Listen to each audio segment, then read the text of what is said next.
So this is the Wolf Inside review and recap Trek Genius. I kind of was expecting too much from this episode, I think, because the last episode, Despite Yourself, I thought was very good. Matter of fact, I thought it was the best episode.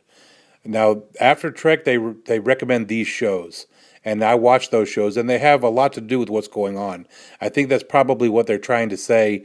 That stuff is relatable to what's going on here, obviously, because they're in the same mirror universe.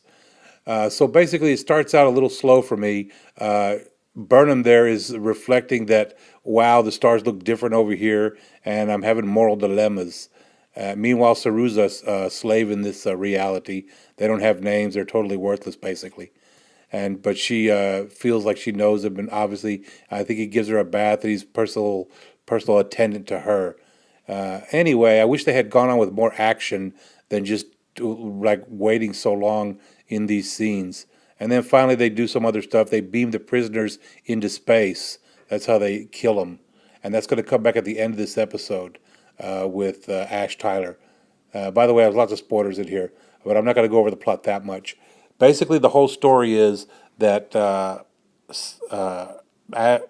Burnham is trying to get the information for the Discovery out of her ship and off to the Discovery out of the Shinzu, and they finally do it at the very end of the episode. And then the second story is that they show the Andorians, the Tellarites, the Vulcans as the Resistance, and that's the group that formed the Federation besides the humans. So in the mirror universe, they're still together, the same group of people.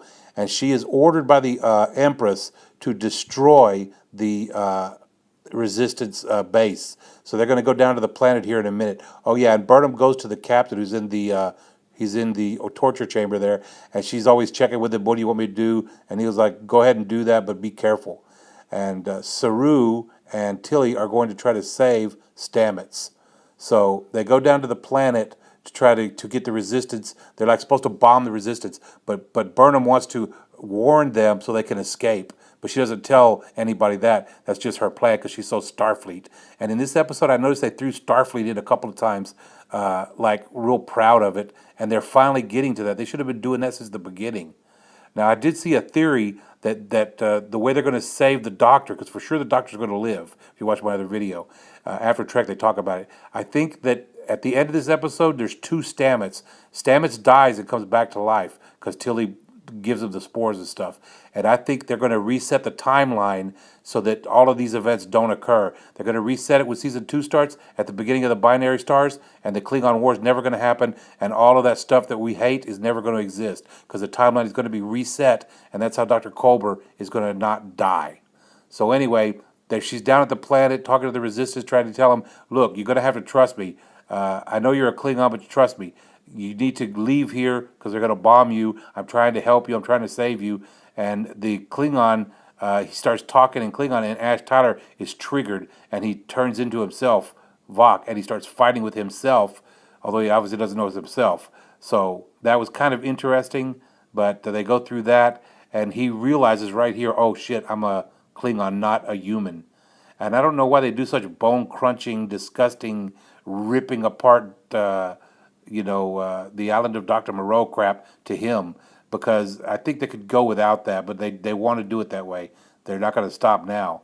Hopefully he'll just be a human in the end and not a Klingon, because obviously she finds out he's a Klingon and she's real upset and real distressed. I mean, shit, she was depressed at the beginning of the episode. Imagine how depressed she's going to be when she finds out he's really a Klingon and she's going to have to kill him.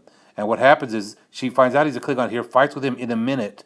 That's like a B story, and then he is beamed into space like those other dudes, except the Discovery catches him real quick and beams him onto their ship. And they also get the information on that other ship, the Defiant. She's got a little disc stuck in his belt, and they have it. That's how it ends. Stamets here dies, and he comes back to life, or like he's in his spore memory, and he sees himself, maybe in another mirror universe, and probably his self is going to help him go back in time for sure to save the Doctor. That's what I've always thought. Other people think that Kolber is going to be Mirror Kolber and brought into this universe. Maybe. But I think it's more likely they use the spore jump to go back in time. This is the end of the episode. They found out he's a Klingon. They beam him into space, but he's beamed off by the Discovery, and he's rescued although probably put in the brig. And another thing that didn't make sense to me, if he killed Dr. Kolber, shouldn't there be sensors, cameras? They can bring up anything on the cameras all the time in Star Trek, but here they can't. They can't bring up no evidence. They just automatically assume that Stamets killed him. That's a little effed up. Yep.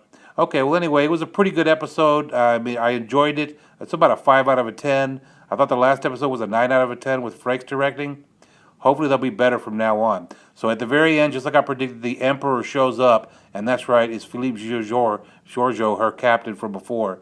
And she's like, that's right, I'm the Empress, and I'm blowing up this planet. So they shoot the planet, which is what I said in my prediction, and who knows if they escaped. On After Trek, the directors, said that most of the people on the planet did not die. Not the Resistance, anyway. That's what they said. So some died, but not all. So it didn't destroy her Resistance, or Burnham's attempt at saving the Resistance. So basically, that's the whole story. She gets the information of the Defiant to the Discovery and saves the Resistance. And she's the Empress, and Vok is revealed.